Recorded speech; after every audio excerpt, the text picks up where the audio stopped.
దేవుని పరిశుద్ధమైన నామానికి మహిమ కలుగును గాక.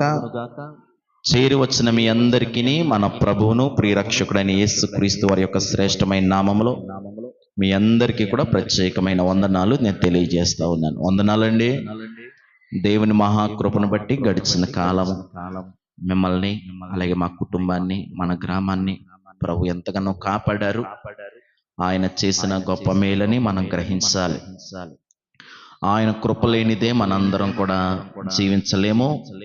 ఆయన కృప లేకపోతే మనం బ్రతకలేము. ఆయన కృప లేకపోతే అడుగు తీసి అడుగు వేయలేము. గనుక దేవుని యొక్క మహా కాపుదల మనకు తోడుగా ఉందని అర్థం చేసుకుని ఆ మహోన్నతుడైనటువంటి దేవుని నిత్యము మనం గణపరచువారిగా మనందరం ఉండాలని మీకు తెలియజేస్తూ ఉన్నాను.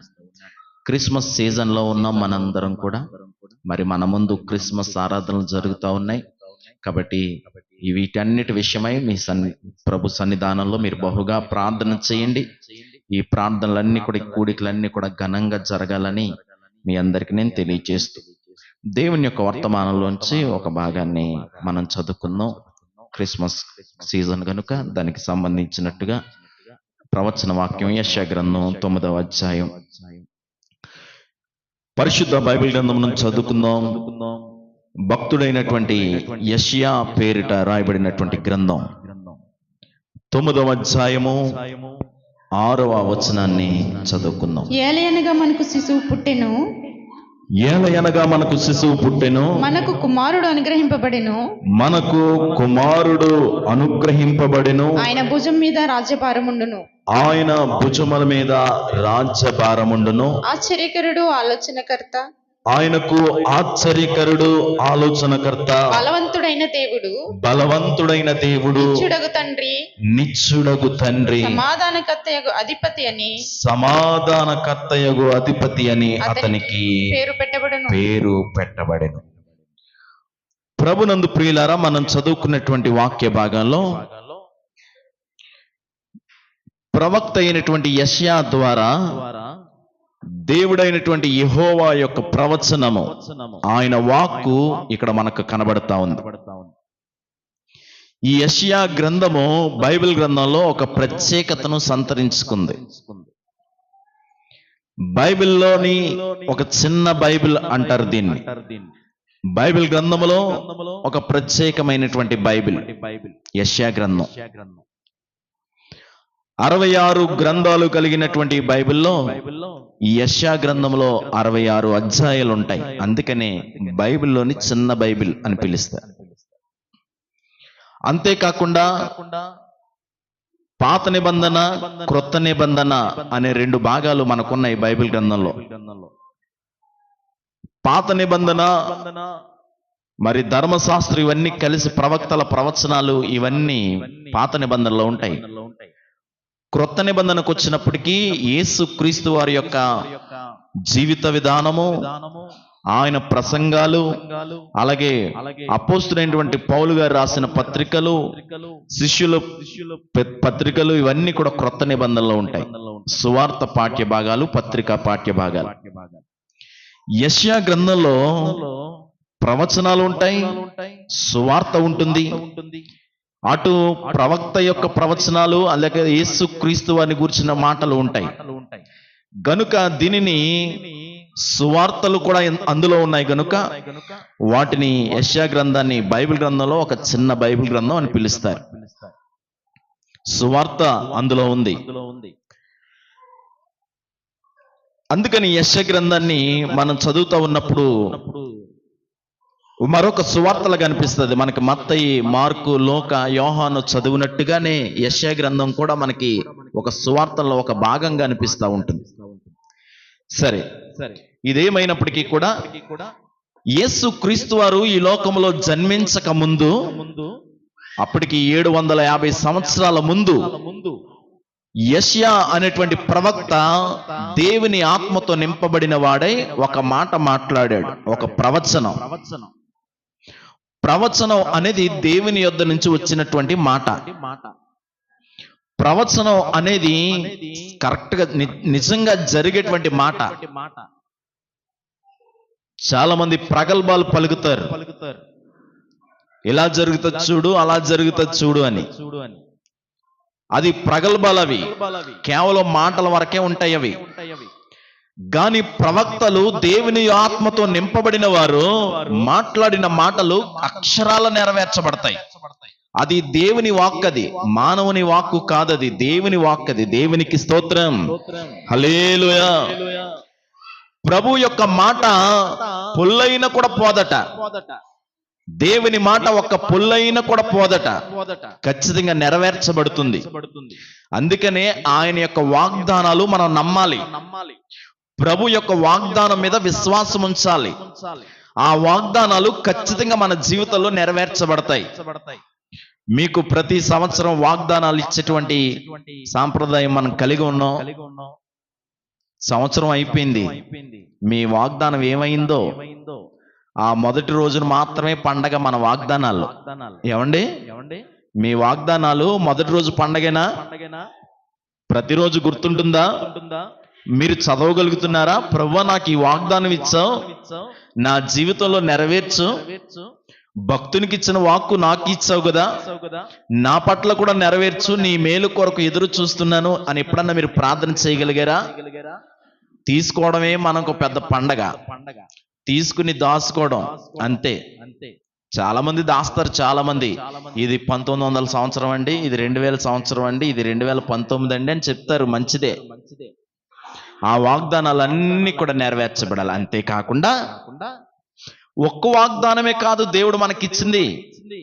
ఇదిగో బైబిల్ గ్రంథంలో ఉన్నటువంటి ఎన్నో వాగ్దానాలు, ఎన్నో, సుమారు 3000కు పైగా వాగ్దానాలు దేవుడు మనకిచ్చాడు. ఆ వాగ్దానాలన్నీ నీ కోసం, నా కోసమే. దేవునికి స్తోత్రం చెప్పండి. హల్లెలూయా. ప్రతి వాగ్దానము మన పట్ల నెరవేర్చబడుతుంది. ప్రతి వాగ్దానము నీ పట్ల కార్యం జరిగిస్తా ఉంది. విశ్వాసం ఉంచగలిగితే, నువ్వు నమ్మగలిగితే. కాబట్టి నమ్మాలి. ప్రవచనం అనేది దేవుని నోట నుంచి వచ్చే మాట. ఇదిగో ఏమైపోయినా కానీ ఖచ్చితంగా దేవుని మాట నెరవేర్చబడుతుంది. ఆ మాటను మనం గుర్తించుకుందాం.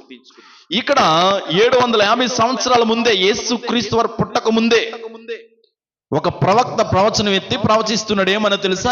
ఏలయనగా మనకు శిశువు పుట్టెను, మనకు కుమారుడు అనుగ్రహించబడెను, ఆయన భుజముల మీద రాజ్యభారము ఉండును.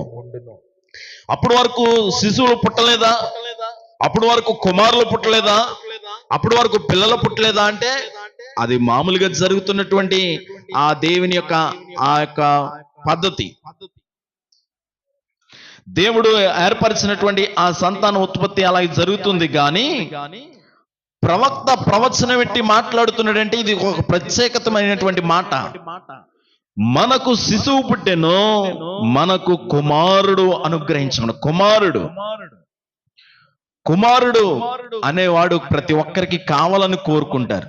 చాలా మంది కొడుకే కావాలని చాలా మంది పట్టుపట్టి మరి ప్రార్థన చేయించుకుంటున్నారు.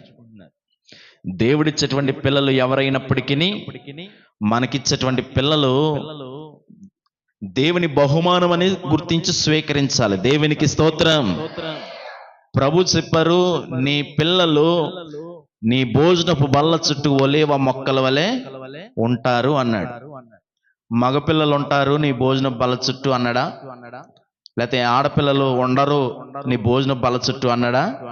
లేదు. నీ పిల్లలు ఎవరైనప్పటికీ, చాలా మంది మగపిల్లలు ఉన్న వాళ్ళు తల్లిదండ్రులు చాలా సఫర్ అవుతున్నారు పైకి తెలియకుండా. మా ఊడు మాట అంటలేదు, మా ఊడు సరిగ్గా చదువుకోవట్లేదు, మా ఊడు సరిగ్గా సంపాదించట్లేదు, మా ఊడు జతలెట్టేశాడు, ఇలాంటి బాధలు ఎన్నో పడుతున్నారు. అదే సమయంలో ఆడపిల్లలు ఉన్న వాళ్ళు చాలా సంతోషంగా కూడా ఉన్నారు. మా పాప ఉద్యోగం చేస్తా ఉందండి, మా అమ్మాయి సాఫ్ట్వేర్ చేస్తా ఉంది, మా అమ్మాయి చాలా మంచిది అని చెప్పే వాళ్ళు కూడా చాలా మంది ఉన్నారు. దేవునికి స్తోత్రం. హల్లెలూయా. కాబట్టి అప్పుడు పుట్టినప్పుడేమో ఆడపిల్లల్ని తక్కువగా చూసి, లేదా పుట్టినప్పుడేమో మగపిల్లల్ని ఎక్కువగా చూసి, తర్వాత ఎదిగిన తర్వాత ఇలాంటి బాధలన్నీ కూడా పడి మళ్ళీ మాటలు మారుస్తున్నారు. ప్రభునందు ప్రియులారా గమనించండి. హాస్పిటల్లో కూడా డెలివరీ అయినప్పుడు చూడండి, డెలివరీ అయిన తర్వాత సైలెంట్ గా ఉందనుకోండి, అది ఏ సిచ్యువేషన్ అని అర్థం తెలుసా? అమ్మాయి పుట్టిందని. తెలుసా మీకు? హాస్పిటల్ అంతా గందరగోళం అయిపోయి అమ్మో ఏదో జరిగిపోతుందని అనుకున్నాం అనుకోండి, అక్కడ అబ్బాయి పుట్టినట్టు ఇండికేషన్ అన్నమాట. అలాగే ఉన్నాయి పరిస్థితులు. దేవుడు మనకిచ్చేటువంటి పిల్లలు ఎవరైనప్పటికీ వారిని దైవికంగా పెంచడం మనం నేర్చుకోవాలి. దేవునికి స్తోత్రం, హల్లెలూయా. మీ పిల్లలను దైవికంగా పెంచండి. ఆడపిల్లలైన మగపిల్లలైన పాటల్లోను వాక్యంలోను కంఠస్థ వాక్యాలు నేర్పించి వారిని దైవికంగా పెంచండి. దేవుడు వారిని ఆశీర్వదిస్తాడు, దీవిస్తాడు, ఒక గొప్ప భవిష్యత్తును వారికి ఏర్పాటు చేస్తాడు. కాబట్టి అనేక మంది స్త్రీలే దేశాన్ని పరిపాలనలు చేస్తా ఉన్నారు. అనేక మంది స్త్రీలు అనేక కంపెనీలు రన్ చేస్తా ఉన్నారు. సిఇఓలుగా అనేక మంది స్త్రీలే ఉన్నారు. కాబట్టి ఈ విషయాన్ని మనం గమనిద్దాం. కుమారుడు వాస్తవానికి నరకం నుంచి తప్పిస్తాడనేటువంటి సామెత ఒకటి ఉంది. తన యొక్క తల్లిదండ్రులను నరకం నుంచి తప్పిస్తాడు అనేటువంటి సామెత మనందరికీ తెలుసు. అందుకే నా కుమారుడు అనేటువంటి మాట ఇక్కడ ఉపయోగిస్తా ఉన్నాడు. అయితే మనం కలిగినటువంటి ఈ లోకానికి సంబంధించినటువంటి కుమారులు మనల్ని నరకాన్ని నుంచి తప్పించలేరు. గాని మనకు ఒక కుమారుడు పుట్టబోతున్నాడు. ఆయన దైవ కుమారుడు. ఆయన మనలను నిత్య నరకం నుంచి తప్పించడానికి సిద్ధపడి ఉన్నాడు. ఇదిగో నరకం అనేది సిద్ధపరచబడి ఉంది. ఎవరికో తెలుసది? అపవాదికిని వాడి అనుచరులకిని. అపవాదికి సిద్ధపరచబడినటువంటి నరకములో అపవాది మనుషులను ఏం చేస్తున్నాడు తెలుసా? వాడి యొక్క కబంధ హస్తాలకు లోబర్చుకుని పరలోకానికి వెళ్లాల్సినటువంటి ప్రతి ఆత్మ నరకానికి తీసుకెళ్లిపోవడానికి ప్రయత్నం చేస్తున్నప్పుడు ఆ నరకము నుంచి తప్పించడానికి మనుష్య కుమారుడుగా, దేవుని కుమారుడుగా ఈ లోకంలో యేసుక్రీస్తు వారు జన్మిస్తూ ఉన్నారు. దేవునికి స్తోత్రం, హల్లెలూయా. అదే మాట ఇక్కడ రాస్తా ఉన్నాడు. ఇదిగో ఏలయనగా మనకు శిశువు పుట్టెను, మనకు కుమారుడు అనుగ్రహించబడింది. యేసుక్రీస్తు వారు కూడా అదే చెప్పారు. నశించిన దానిని వెదకి రక్షించుటకు మనుష్య కుమారుడు ఈ లోకానికి వచ్చెను అని రాయబడి ఉంది. క్రిస్మస్ మెసేజ్ అంటే ఏమీ లేదు, ఒకటి. క్రిస్మస్ వర్తమానం అంటే ఇదే, నశించిన దానిని వెదకి రక్షించడానికి మనుష్య కుమారుడు వచ్చాడు, అంతే. ఇదే క్రిస్మస్ అంటే దేవుడు నరుడుగా వచ్చాడు. దేవుడు నర రూపం దాల్చాడు. త్రిత్వాన్ని సంపూర్ణం చేశాడు. త్రిత్వము దైవ కుమారుడు, దేవుని కుమారుడుగా ఈ లోకానికి వచ్చాడు. క్రిస్మస్ అంటే అర్థం ఏంటో తెలుసా? ఇదిగో దేవుడే నరుడై భూమి మీదకి వచ్చాడు. దూరాన ఉన్న దేవుడు సమీపంగా వచ్చాడు. అదృశ్యమైన దేవుడు కంటికి కనబడలాగా వచ్చాడు. ప్రభునందు పిల్లలు గమనించండి. సూర్యుని దగ్గరికి మనం వెళ్ళగలమా? సూర్యుని దగ్గరికి వెళ్ళి మనం తిరిగి రాగలమా? రాలేము. ఆ సూర్యుని దగ్గరికి మనం వెళ్ళలేమంటే కోటి సూర్యుల కాంతివంతమైనటువంటి తేజోమయుని దగ్గరికి మనం ఎలా వెళ్ళగలం? అందుకనే దేవుడే తన శక్తిని తగ్గించుకుని నీతి సూర్యుడుగా మన మధ్యకు ఉదయించాడు. దేవుడే తన శక్తిని తగ్గించుకుని, ఇప్పుడు నేను మీకు తెలుగులో మాట్లాడుతున్నాను కాబట్టి మీకు అందరికి అర్థమవుతుంది. నేను తెలుగులో మాట్లాడుతున్నాను కాబట్టి మీరు చాలా సింపుల్ గా వినగలుగుతున్నారు కష్టపడకుండా. లేదు నేను వేరే భాషలో మాట్లాడాను అనుకోండి, మీకు ఎలా ఉంటుందో తెలుసా? మీకు ఆ సహవాసం, ఆ కనెక్టివిటీ అనేది ఉండదు. ఎందుకని తెలుసా? మీకు అనువైన భాషలో నేను మాట్లాడగలిగితేనే మీరు వినగలరు, వినసొంపుగా ఉంటుంది. అలాగనే దేవుడు నిజంగా తన శక్తితో గనక మనకు కనబడితే, నిజంగా తన యొక్క వాక్కుతో గనక మనతో మాట్లాడితే మనం ఉండలేము, మనం ఆయనను చూడలేము, మనం ఆయన దగ్గరికి వెళ్ళలేము.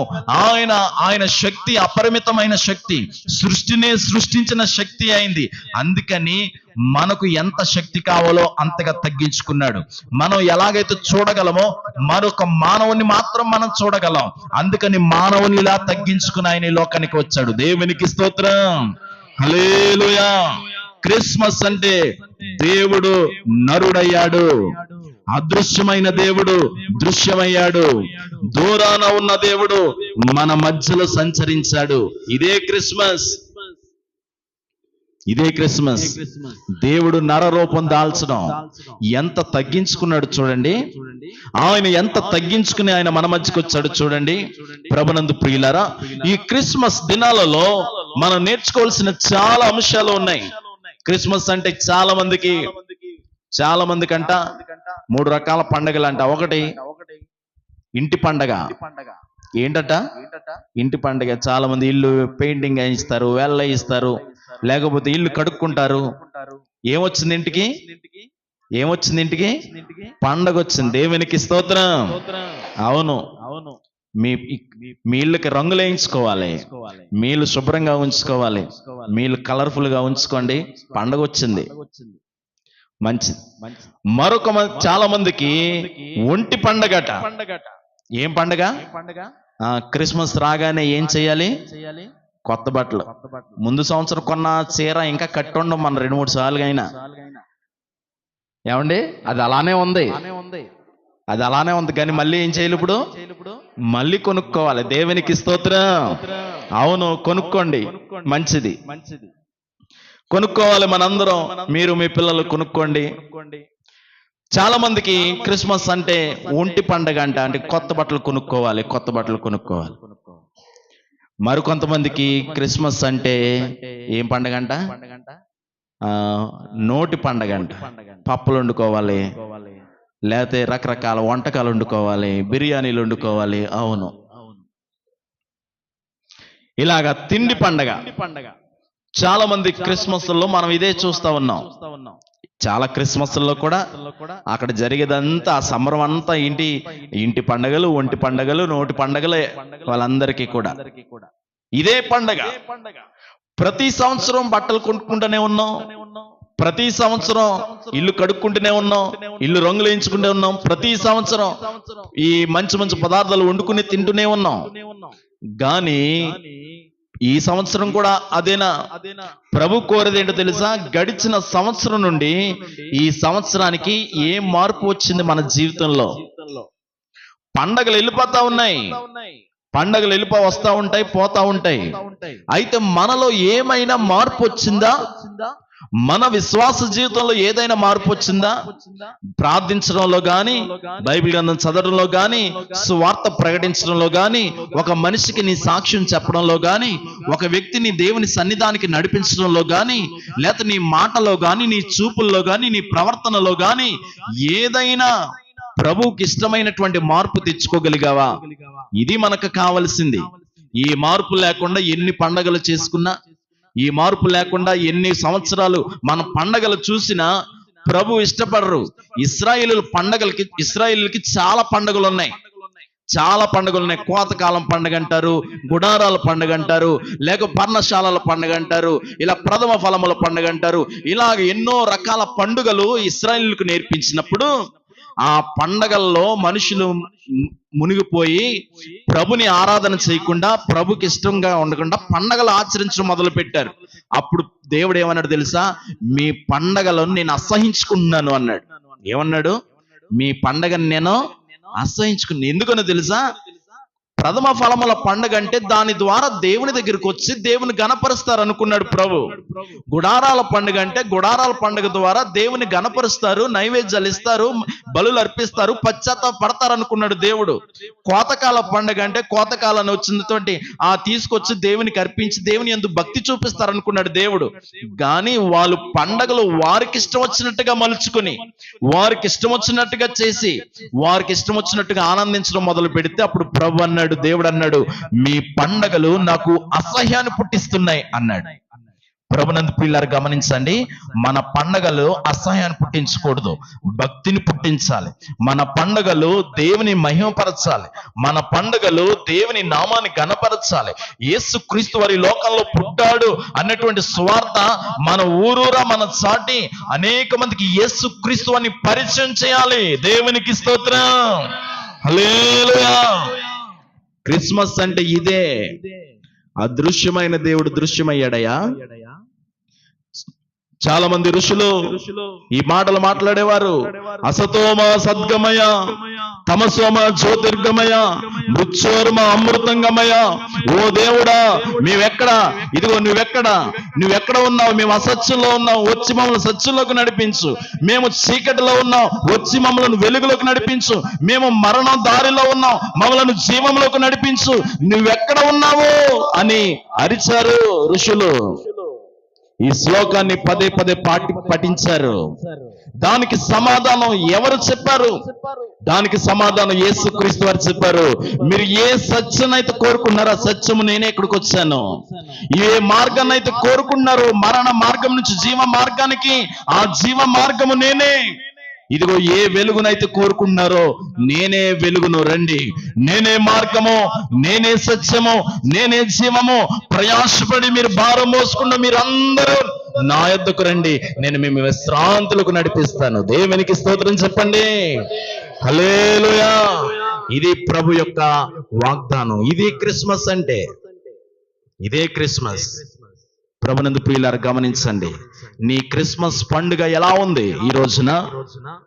యేసుక్రీస్తు వారికి ఒక సాక్ష్యం, యేసుక్రీస్తు వారిని బట్టి ఒక మనిషికి నీ సాక్ష్యం చెప్పగలిగావా? నా ఇంట్లో ఇచ్చేశారండి అద్భుతం దేవుడు ప్రభు.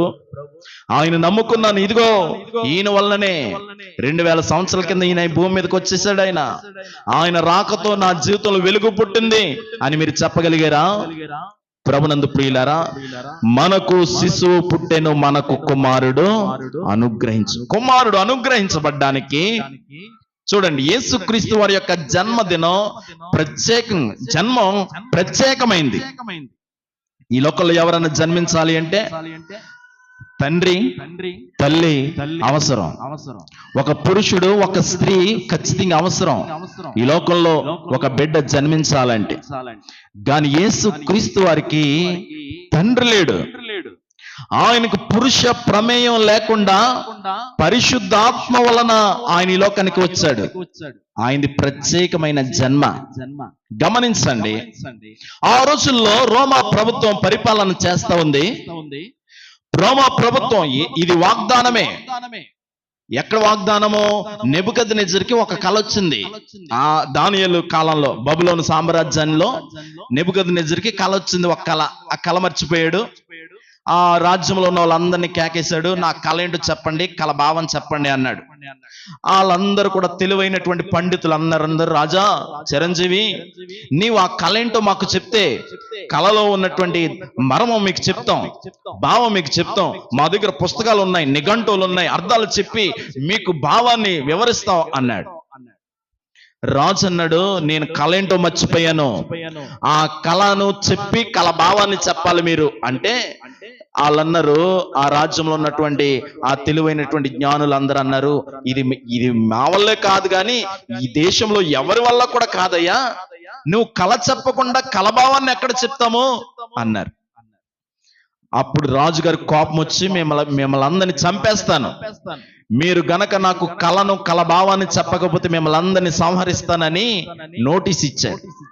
అప్పుడు దానియేలు దేవుని దగ్గర ప్రార్థన చేసి సమయం అడిగి, రాజుగారి సమయం అడిగి కోరుకుని ఒక రోజంతా ప్రార్థన చేసిన తర్వాత దేవుడు దానియేలుకు ఆ స్వప్న భావం తెలియజేశాడు. అందులో నెబుకద్నెజరు ఒక ప్రతిమను చూశాడు, ఒక పెద్ద ప్రతిమ.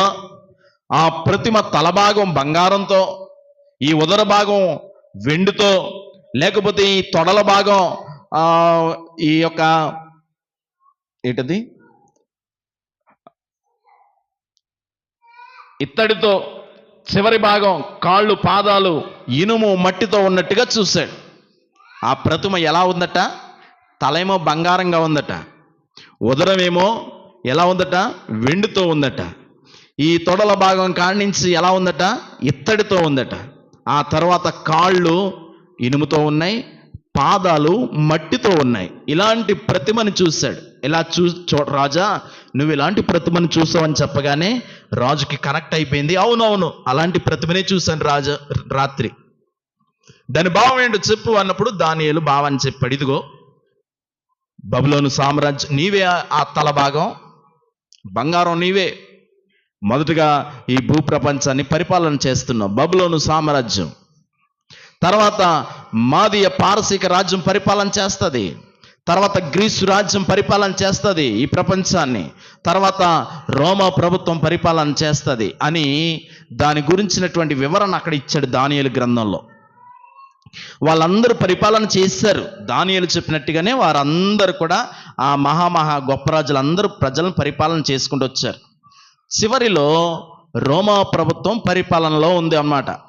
కరెక్ట్గా ఆ రోమా ప్రభుత్వ పరిపాలనలో దేవుడని యెహోవా చూస్తా ఉన్నాడు.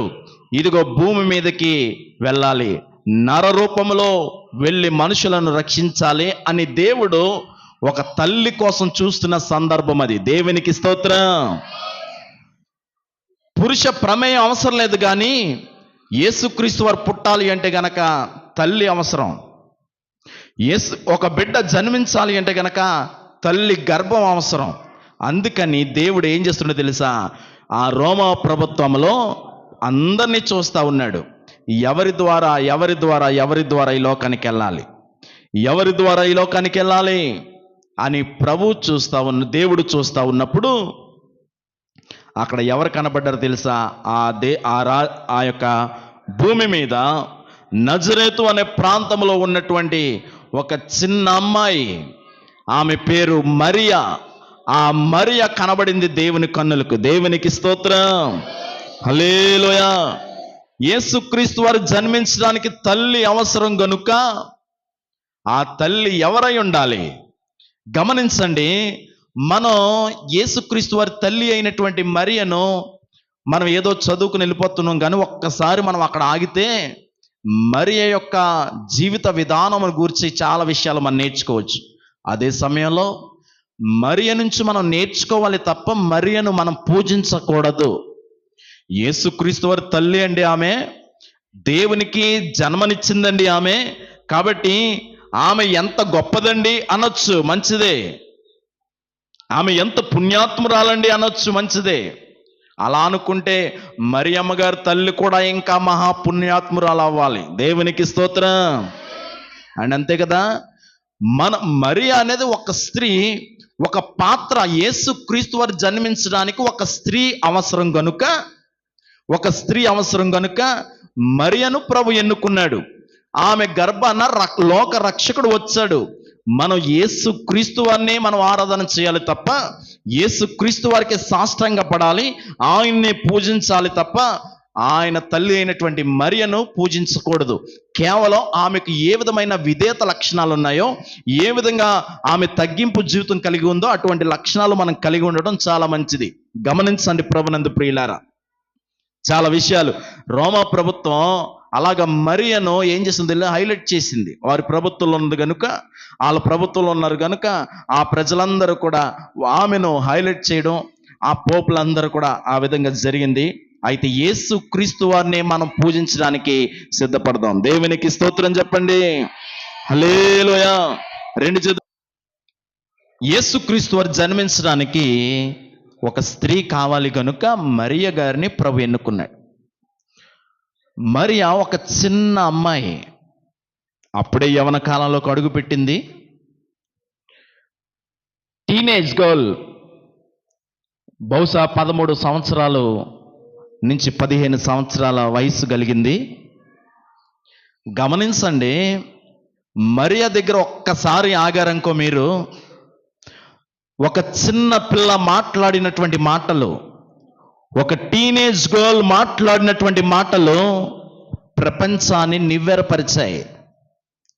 ఈరోజుకి మరియ తల్లి యొక్క మాటలు మనకెంతో ఆదర్శం. దేవుని దూత మరియను దర్శించినప్పుడు మరియ ఇచ్చిన సమాధానం, మరియ ఇచ్చినటువంటి మాటలు, ఇదిగో గొప్ప సందేశం ఈ ప్రపంచానికి. ఒక టీనేజ్ గర్ల్ మాట్లాడినటువంటి మాటలు ఎంత హుందాగా ఉన్నాయో తెలుసా? దేవుని దూత చెప్పినటువంటి మాటకు ఎంత విధేయత చూపిందో తెలుసా? ఈ రోజున మనకి అటువంటి జ్ఞానం కావాలి. ఒకసారి ఆమె గురించి మనం చదువుకున్న లోక సువార్త 1వ అధ్యాయము 26వ వచనం గురించి మనం 26 నుంచి చదువుకుంటే కొన్ని మాటలు క్లుప్తంగా చదువుదాం. లూకా సువార్త 1:26 క్రిస్మస్ వర్తమాన సందర్భంలో ఈ మాటల గురించి నేను వెళ్తున్నాను. 6వ నెలలో గబ్రియేలను దేవదూత గలిలయలోని నజరేతు అను ఊరిలో దావీదు వంశస్థుడైన యోసేపును ఒక పురుషునికి ప్రదానం చేయబడింది. అప్పటికే కన్యక యొద్దకు దేవుని చేత పంపబడెను. ఆమె కన్యక యొద్దకు దేవుని చేత పంపబడెను. ఆ కన్యక పేరు మరియా. ఆ కన్యక పేరు మరియా. జస్ట్ 13 నుంచి 15 సంవత్సరాలేమో ఆ రోజుల్లో. అలాంటి వయసులో ఉన్నటువంటి చిన్న అమ్మాయి అప్పుడే యవన కాలంలోకి వచ్చింది. ఆ యవన కాలంలోకి వచ్చినటువంటి ఆ బిడ్డను ఇదిగో వివాహం చేయడానికి దగ్గర బంధువు అయినటువంటి యోసేపుకు ప్రదానం చేశారు వారు. దేవునికి స్తోత్రం. దగ్గర సంబంధం మరియకు యోసేపు. ఆ యోసేపుకు ప్రదానం చేశారు. ప్రదానం అంటే క్రైస్తవ సాంప్రదాయంలో ప్రదానం అంటే ఆల్మోస్ట్ మ్యారేజ్ అయిపోయినట్లు లెక్క, పెళ్ళి అయిపోయినట్లు లెక్క. ప్రదానం చాలా ప్రధానమైంది. కాబట్టి యోసేపుకు ఈ చిన్న అమ్మాయిని ప్రదానం చేశారు. ఆమె పేరు మరియా. 28వ వచనం. ఆ దూత లోపలికి వచ్చి ఆమెను చూచి దయాప్రాప్తురాలా. దేవుని దూత వచ్చిందంట. చూడండి, ఆ రోమా ప్రభుత్వంలో చాలా మంది ధనవంతులు ఉన్నారు, చాలా మంది భాగ్యవంతులు ఉన్నారు, మంత్రులు ఉన్నారు, ఆ ప్రభుత్వంలో అధికారులు ఉన్నారు, వాళ్ళ ఇంట్లో ఆడపిల్లలు ఉన్నారు. ఇంత ధనవంతుల ఇంట్లో ఏ ఆడపిల్లను దేవుని కన్ను చూడలేదంట. కానీ ఎవరిని చూసింది చెప్పండి? ఒక చిన్న అమ్మాయి మరియను చూసింది. దేవునికి స్తోత్రం. హల్లెలూయా. మరియను చూడడానికి గల కారణాలు కూడా చాలా ఉన్నాయి. మరియకు ధర్మశాస్త్రం తెలుసు. మరియా దేవుని ఆత్మతో నింపబడింది. మరియా దేవుని వాక్ అంటే ఆమెకు తెలుసు, దేవుని మాట అంటే తెలుసు, దేవుని వాక్కును చదివింది ఆమె. ఆ మాటలు కూడా మీకు చెప్తాను. అలాంటి పాపను దేవుని కన్నులు చూసాయి. దేవుని దూత మాట్లాడింది ఏమని తెలుసా? దయాప్రాప్తురాలా, నీకు శుభము, ప్రభువు నీకు తోడై ఉన్నాడని చెప్పాను. ఆమె ఆ మాటకు బహుగా తొందరపడి ఈ శుభవచనం ఏంటి ఈ శుభవచనం? శుభమని చెప్పావు, ఏటమ్మా శుభవచనం అని ఆలోచించుకొంచుండగా దూత అంటుంది, మరియా భయపడకుము, దేవుని వలన నీవు కృప పొందితివి. ఇదిగో నీవు గర్భము ధరించి కుమారుని కని ఆయనకు యేసు అని పేరు. దేవదూత ఎంత ప్రీప్లాన్డ్ గా చెప్తుందో చూడండి. ఏదైనా ఒక విషయం చెప్పినప్పుడు మనం కూడా అలాగే చెప్పాలి. ఏదో అయిపోయిందని చెప్పకూడదు. చెప్పే విధానం నేర్చుకోవాలి. చాలా మందికి ఎప్పుడు ఏం మాట్లాడాలో తెలియదు, ఏ సందర్భంలో ఎలా మాట్లాడాలో తెలియదు. కొన్ని చెప్పకూడని విషయాలు కొన్ని సందర్భాల్లో చెప్పకూడదు. చాలా మందికి బలహీనతలు ఉంటాయి. ఈ మధ్య అందరికీ గుండె సమస్యలు ఎక్కువయ్యాయి. అలాంటి వారికి సడన్గా వచ్చి ఏదో అయిపోయిందని చెప్పారనుకోండి, టెన్షన్ పెట్టేసుకుని బలహీన పడిపోతారు. మరియతో దేవుని దూత చెప్తుంది, మరియా భయపడకు, నీకు ఒక శుభవచనం. ఏంటి ఆ శుభవచనం? ఆల్రెడీ ప్రధానం అయిపోయింది కదా, ఇంకేంటి శుభవచనం? మరియా నువ్వు భయపడవద్దు, నువ్వు దేవుని వలన కృప పొందావు. మొదట దేవుని వలన దయ పొందావు అంటే దేవుని దృష్టిలో నీవున్నావు, దేవుని ప్రణాళికలో నీవున్నావు. ఏంటి, ఏం ప్రణాళికలో నేనున్నాను?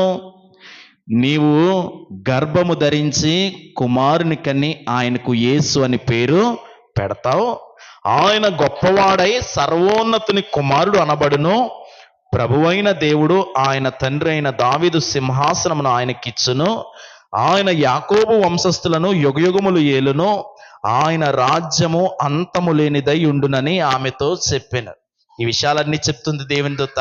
అమ్మా భయపడకు, నీవు గర్భం ధరించి కుమారుని కంటావు, ఆయనకు యేసు అని పేరు పెడతావు.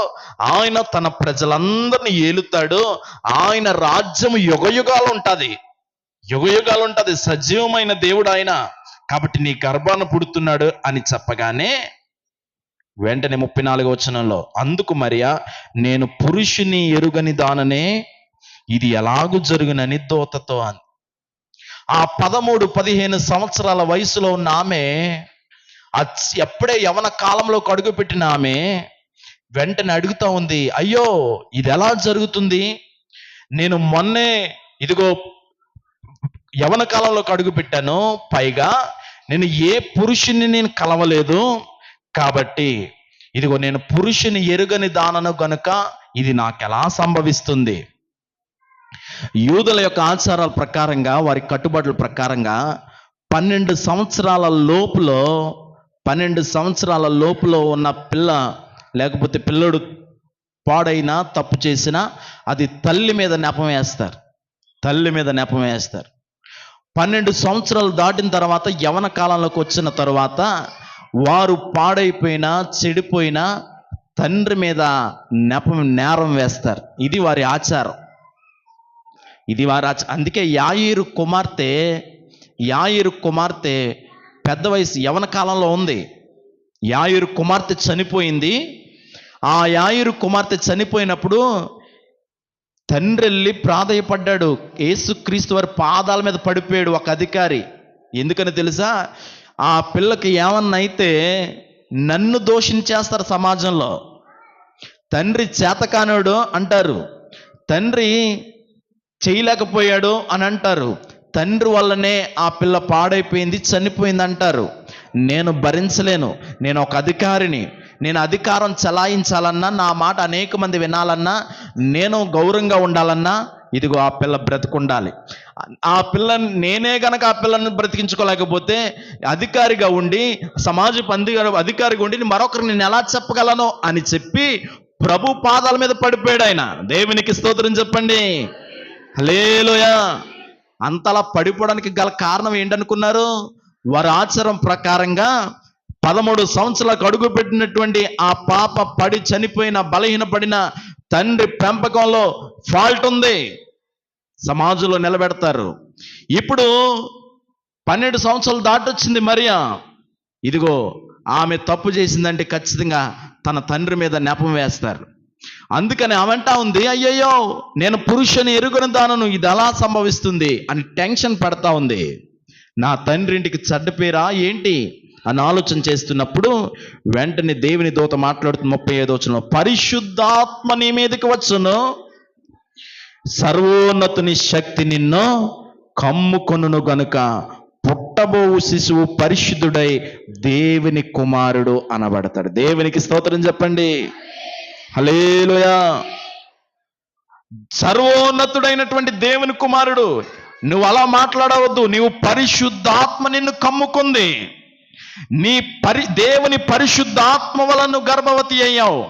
నీ గర్భములో ఉన్నటువంటి శిశువు కేవలము పరిశుద్ధాత్మ వలనే గాని ఇదిగో ఈ లోక సంబంధమైనటువంటి కలయిక ద్వారా కాదు అని చెప్తా ఉంది దేవుని దూత. ఎంత గొప్ప ఆ ప్రక్రియ చూసారా? దేవుని యొక్క క్రియ ఎంత గొప్పదో చూసారా? పరిశుద్ధాత్మ వలన గర్భవతి అవడం ఏంటి అసలు? నిజమే, ఆది కాలంలో సుమారు కొన్ని వేల సంవత్సరాల క్రితం ఆది కాలంలో ఆదాము అవ్వలు ఏదైనా తోటలో తప్పు చేసినప్పుడు వారిని దేవుడు ఏదైనా తోట నుంచి త్రోసేస్తూ ఆదామును శపించాడు. ఇదిగో నువ్వు పని చేసుకుని బతకాలి, కష్టం చేసి సంపాదించుకోవాలి, చెమట వచ్చి సంపాదిస్తేనే కానీ నీకు భోజనం దొరకదు అని చెప్పాడు. అలాగే అప్పుడు స్త్రీ అయినటువంటి అవ్వను కూడా శపించాడు. ఇదిగో నీకు వేదన పెడతా ఉన్నాను, నువ్వు గర్భంతో ఉన్నప్పుడు లేకపోతే డెలివరీ సమయంలో నీకు వేదన పెడుతున్నాను, నువ్వు బిడ్డను కన్న సమయాల్లో చస్తావా బ్రతుకుతావా అన్నంత వేదన పెడుతున్నాను అని చెప్పి ఆమెను శపించాడు. అలాగనే తప్పు చేయించినటువంటి సర్పం, ఏ సర్పమైతే దేవుని మాట వినకుండా సాతానుకు లోబడిపోయి సాతాను సర్పంలో ప్రవేశించి వచ్చిందో ఆ సర్పాన్ని కూడా దేవుడు శపించాడు. ఆ సర్పంతో అన్నాడు, ఇదిగో ఆదికాండం 3వ అధ్యాయం 15వ వచనం ప్రకారంగా అది నిన్ను తల మీద కొడుతుంది అని చెప్పాడు. అక్కడ ఆదికాండం 3వ అధ్యాయంలో 15వ వచనంలో, మరియును నీకును స్త్రీకిని నీ సంతానానికి ఆమె సంతానానికి వైరము కలుగు చేస్తాను అన్నాడు. ఏం చెప్పాడు? ఇదిగో స్త్రీ సంతానానికి నీకు వైరం పెడుతున్నాను అన్నాడు. స్త్రీ సంతానం అంటే ఎవరో తెలుసా? స్త్రీ సంతానం అంటే యేసుక్రీస్తు వారు. దేవునికి స్తోత్రం. మనందరం పురుష సంతానం, పురుషుని ఆధిక్యతో సలామన్ అవుతున్నాం మనం. కానీ యేసుక్రీస్తు వారు ఆయన ప్రత్యేకమైన వాడు. చెప్పాను కదా, ఆయన జన్మే ప్రత్యేకమైంది. ఈ భూమి మీద యేసు క్రీస్తు వారి లాంటి జీవితం ఎవరికి లేదు. ఆయన జన్మ లాంటిది ఎవరికి లేదు. ఆయనకున్న గుణగణాలు, ఆయనకున్న లక్షణాలు మరెవ్వరికి లేవు ఈ లోకంలో. అంత ప్రత్యేకించబడినవాడు. ఆయనను గురించి చెప్పడానికి ఎందుకు మనకు సిగ్గు? ఆయన గురించి చాటించడానికి ఎందుకు మనకు సిగ్గు? ఈ రోజున యేసుక్రీస్తు వారంటే తక్కువగా నువ్వు అనుకుంటున్నావా? ఏదోనండి బాబు, అలా అందరికీ చెప్తే నేను యేసు ప్రభు నమ్మేసుకున్నానంటే ఏదో అనేసుకుంటారు అనుకుంటున్నావా? అందరికన్నా గొప్పవాడు యేసయ్య, అందరికన్నా ప్రత్యేకమైన వాడు యేసయ్య. ఆయనలో ఒక్క తప్పైన ఒక పాపమైన లేదు యేసయ్యలో. అలాంటి యేసయ్యను గురించి చెప్పడానికి, చాటించడానికి మనకెందుకు సిగ్గు? ప్రభునందు ప్రియులారా గమనించండి, చెప్పాడు అక్కడ స్త్రీ సంతానము. యేసుక్రీస్తు వారు కేవలము స్త్రీ సంతానము, ఒకే ఒక్కడు ఆయన. పురుషుని ఆధిక్యత లేకుండా వచ్చినవాడు ఆయన. దేవుడు, దేవుని కుమారుడు. అలాంటి స్త్రీ సంతానమైన యేసుక్రీస్తు వారిని మరియ తన గర్భంలో ఆమె మోసింది. దేవునికి స్తోత్రం, హల్లెలూయా. ఇలా చెప్పినప్పుడు ఏ చిన్నమ్మాయి అయినా ఏం చేస్తుంది చెప్పండి? రకరకాలుగా ఆలోచన చేస్తుంది, లేకపోతే తన భవిష్యత్తు పోతుంది అనుకుంటుంది. ఆల్రెడీ ప్రధానం అయింది, టెన్షన్ పెట్టుకుంటుంది, ఎన్ని సిచ్యువేషన్లో ఆమె ఉంటుందో. కానీ ఆ చిన్న వయసులో ఉన్నటువంటి మరియా చెప్పిన మాటలు ఈ ప్రపంచాన్ని నివ్వెరపరిచాయి. మహానుభావులు, తెలివి కలిగిన జ్ఞానులు అందరూ కూడా ఆ మాటలు ఈ రోజుకి వింటా ఉన్నారు, చదువుతూ ఉన్నారు. దేవుడు ఎంత జ్ఞానం ఇచ్చాడో తెలుసా? ఆమె మాట్లాడినటువంటి మాటల గురించి మీరు చదివితే ఏమంటుందమ్మా? ఒకసారి లూకా సువార్త 10వ అధ్యాయంలో, అందుకు మరియా, ఎన్నో వచనమమ్మా? 38వ వచనమట. 38వ వచనం, అందుకు మరియా, ఇదిగో నేను ప్రభువు దాసురాలను, నీ మాట చొప్పున నాకు జరుగును గాక నేను. దేవునికి స్తోత్రం. దేవుని చేత ఎన్నికైన మరియా, దేవుని యొక్క వాక్కుతో నింపబడిన మరియా, పరిశుద్ధాత్మతో నింపబడిన మరియా అంటా ఉంది, ఇదిగో నేను ప్రభువు దాసురాలను, నీ మాట చొప్పున జరుగును గాక అంది. ఎంత విధేయత! ఎవరన్నా నెపం వేస్తారు, మనుషులు నెపం వేస్తారు. ఏదో చేసింది, రకరకాలుగా తిరిగింది అంటారు, నిందలేస్తారు. ఒక చిన్న మాట ఉంటే అంటలు కలిపి ఎంతగానో చేస్తాం మనం. అలాంటి ఈ కండిషన్లో, ఈ సిచ్యువేషన్లో ఎవరు ఏమనుకున్నా కానీ నేను ప్రభు దాసురాలను, నీ మాట చొప్పున నాకు జరుగును గాక అంది. దేవునికి స్తోత్రం. మరియ తీసుకున్న నిర్ణయం చాలా శ్రేష్టమైంది. ప్రభునందు ప్రియులారా గమనించండి, దేవుని మాట వింటున్న నీవు నేను కూడా దేవుని మాటకు లోబడుతున్నావా? మరియా ఏ నిర్ణయం అయితే తీసుకుందో ఈ రోజున కూడా నీవు నేను ప్రభువా నీ దాసురాలను, నువ్వు అన్నట్టే నాకు జరగాలి, నువ్వు కోరుకున్నట్టే నాకు జరగాలి, ఏదైతే ఆశించావో ఆ రీతిగానే నేను వెళ్ళాలి అని దేవునికి లోబడతారా? ఈ రోజున యేసుక్రీస్తు వారి తల్లి నుంచి మనం నేర్చుకోవాల్సిన ఒక గొప్ప అంశం ఏంటో తెలుసా? మరియా దేవుని మాటకు లోబడింది. ఆమె తీసుకున్న నిర్ణయం ఒకవేళ కాదు అన్నది అనుకోండి, ఒకసారి ఆలోచన చేయండి ఎలా ఉన్నో. నాకొద్దు అని తృణీకరించింది అనుకోండి, ఈ రోజున ఎలా ఉండినో పరిస్థితి. లోకానికి రక్షణ ఏది? లోకానికి సత్యం ఏది? లోకంలో ఉన్న మనుషులకి నిత్య రాజ్యం ఏది? ఆమె కాదనలేదు. ఈ రోజున మీరు కాదంటున్నారు, రక్షణ అంటే కాదంటున్నారు, బాప్తిస్మం అంటే ఇంకా కాదంటున్నారు, దేవునిలో బలపడండి అంటే కాదంటున్నారు, ఒక పాట పాడండి అంటే బాబోయ్ అంటున్నారు, ఒక సాక్ష్యం చెప్పమంటే నాకు సిగ్గండి అంటున్నారు. మీరు కాదంటున్నారు. కానీ మరి అయితే ఏమంటుందో తెలుసా? నీ దాసురాలను నువ్వు అనుకున్నట్టుగా నాకు జరుగును గాక అంది. మార్పు తెచ్చుకుందామా మనం? మరియ నుంచి నేర్చుకున్న అంశం అదే. దేవుని ఎన్నికను తృణీకరించలేదు ఆమె. దేవుని ఎన్నిక, ఆమె చాలా పేదరాలు, ప్రభు ఎన్నుకున్నాడు. అవును, ప్రభుకి దేవునికి పేదలంటే చాలా ఇష్టం. కొరింథీయులకు రాసిన మొదటి పత్రికలో ఈ మాటలు చెప్పి ముగిస్తాను. కొరింథీయులకు రాసిన మొదటి పత్రిక 1వ అధ్యాయంలో ఎక్కడ ఉంటుందన్నమాట చూడండి, 26వ వచనం. దేవునికి స్తోత్రం. మరొకసారి చెప్పండి, హల్లెలూయా. కొరింథీయులకు రాసిన మొదటి పత్రిక మొదటి అధ్యాయము సహోదరులారా 26 వచనం. సహోదరులారా, మిమ్మును పిలిచిన పిలుపును చూడు. మిమ్మల్ని పిలిచిన పిలుపును చూడండి. మీలో లోకరీతిని లోకరీతిని జ్ఞానులైనను ఘనులైనను గొప్ప వంశము వారైనను అనేకులు పిలువబడలేదు గాని ఏ శరీరియు దేవుని ఎదుట అతిశయింపకుండునట్లు జ్ఞానులను సిగ్గుపరచుట లోకములో నుండి వెర్రివారిని దేవుడు ఏర్పరచుకుని ఉన్నాడు. బలవంతులైన వారిని సిగ్గుపరచడానికి లోకములో బలహీనులైన వారిని దేవుడు ఏర్పరచుకున్నాడు. ఎన్నికైన వారిని వ్యర్థం చేయడానికి లోకములో నీచులైన వారిని తృణీకరింపబడిన వారిని ఎన్నిక లేని వారిని దేవుడు ఏర్పరచుకుని ఉన్నాడు. అయితే ఆయన మూలముగా మీరు క్రీస్తు యేసునందు ఉన్నారు. ఎంత చక్కని మాటలు చూసారా? మిమ్మల్ని పిలిచిన పిలుపు చూడండి, మిమ్మల్ని ఎన్నుకున్న విధానం మీరు ఒక్కసారి చూడండి. లోకంలో లేని వారికి భాగ్యం మీకుంది. తెలుసా? మీకు దేశాన్ని పరిపాలిస్తున్న నాయకుడికి లేని భాగ్యం మీకుంది. ప్రపంచాన్ని ఏలుతున్న వారికి లేని భాగ్యం నీకు నాకు ఉంది. దేవునికి స్తోత్రం. ఎంత గొప్ప భాగ్యం ఇది! ప్రభు సన్నిధానంలో సృష్టికర్త అయిన దేవునిని ఆరాధించడం, దీనికి మించిన భాగ్యం మరొకటి లేదు. గమనించండి ప్రభునందు ప్రియులారా, ఆ దేవుని కలిగి ఉన్నందుకు సంతృప్తిగా సాటిస్ఫై అవ్వాలి మనం. నిజ దేవుణ్ణి తెలుసుకున్నాను నేను, నిజ దేవుణ్ణి ఎరిగాను నేను. దానికి మించిన సంతృప్తి మరి లేదు అక్కడ. తెలుసా మీకు నిత్య రాజ్యంలో స్థానం ఎవరిస్తానని వాగ్దానం చేశాడు ఆయన. కాబట్టి దానికి మించిన సంతృప్తి ఏమీ లేదు ఇంకా. అందుకని ఎన్నిక లేని వారిని ఎన్నుకున్నాడట, బలహీనులను ఎన్నుకున్నాడట, తృణీకరించబడిన వారిని ఎన్నుకున్నాడట, ఇదిగో లోకంలో వెర్రి వారిని ఎన్నుకున్నాడట. ప్రభు చూడండి ఎవరిని ఎన్నుకున్నాడో. మనుషులైతే బలంగా ఉన్నవారి వైపు వెళ్తారు, డబ్బున్న వారి వైపు వెళ్తారు, అధికారం ఉన్న వారి వైపు మనుషులు వెళ్తారు. లేతే ఇతడు బాగా మాట్లాడగలడు, తెలివైనడు అంటే ఆయన వైపు వెళ్తారు. వెర్రోల వైపు ఎవడు వెళ్ళడు. వెర్రుడు పక్షాన ఎవరు నిలబడ్డు, డబ్బు లేనివాడు పక్షాన ఎవడు నిలబడ్డు, తృణీకరించబడినోడు పక్షాన ఎవరు నిలబడ్డు.